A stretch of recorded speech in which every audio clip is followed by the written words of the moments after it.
আসসালামু আলাইকুম ভিউয়ার্স, আশা করি আপনারা সব ভালো আছেন। আলহামদুলিল্লাহ আমি ভালো আছি। আজকে একটু ঘুরতে বেড়াইলাম স্কেটিং নিয়ে। আর আরেকটা বিষয়, আমার বোন ট্যালেন্ট ফুলে বৃত্তি পেয়েছে, তো বৃত্তি পেয়েছে এর জন্য মিষ্টি নিয়ে নিতে যাওয়া। তো মিষ্টি নিতে না গেলে হয় না, তো আমি একা যাচ্ছি, আমার সাথে আমার বন্ধু যাচ্ছে। রাস্তাগুলো খুব ভাঙা, এর জন্য আস্তে আস্তে ভ্যানে যাওয়া লাগছে। তো একা একা ঘুরতে গেলে মজা পাই না, ওর জন্য আরেকজনকে সাথে নিয়ে বেরিয়েছি।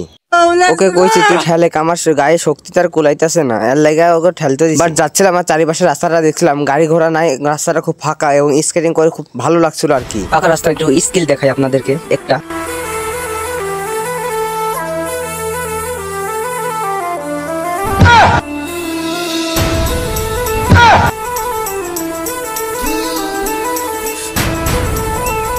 रुको जरा सबर करो।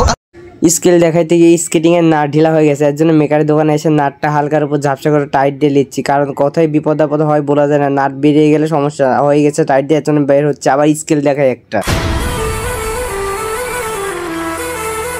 স্কেল দেখাইতে গিয়ে আমি ঢুকে গেছি, আর পাচ্ছি না।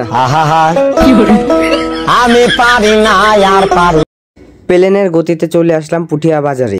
আমি পুঠিয়া বাজারের মিষ্টি নিলে অমৃত দোকান থেকে মিষ্টি নিই। এই মিষ্টিগুলো খুব সুস্বাদু খেতে এবং দামে কম, মানে ভালো। মিষ্টিগুলা একটু দেখেন আপনারা, কত সুন্দর লাল, তারপর হচ্ছে কালো, সাদা, পঞ্চের মিষ্টি, ঝোল মিষ্টি, খুব সুন্দর সুন্দর মিষ্টি পাবেন এখানে, দামে কম, মানে ভালো। এই যে দাদার দোকান, এটা একে একে মিষ্টিগুলো প্যাক করা হচ্ছিল। মিষ্টি নেওয়া শেষ এখন, তো আমি কালো মিষ্টিটাই নিলাম। কালো মিষ্টিটা খুব ভালো একটা মিষ্টি। তো মিষ্টি নেওয়া শেষ, এখন ভ্যানে করে বাসায় আছি সন্ধ্যার সময়। এখন স্কেটিং করে বিশ্ব দিয়ে আসা যাবে না, কারণ কোনো দুর্ঘটনা বলে কই আসে না।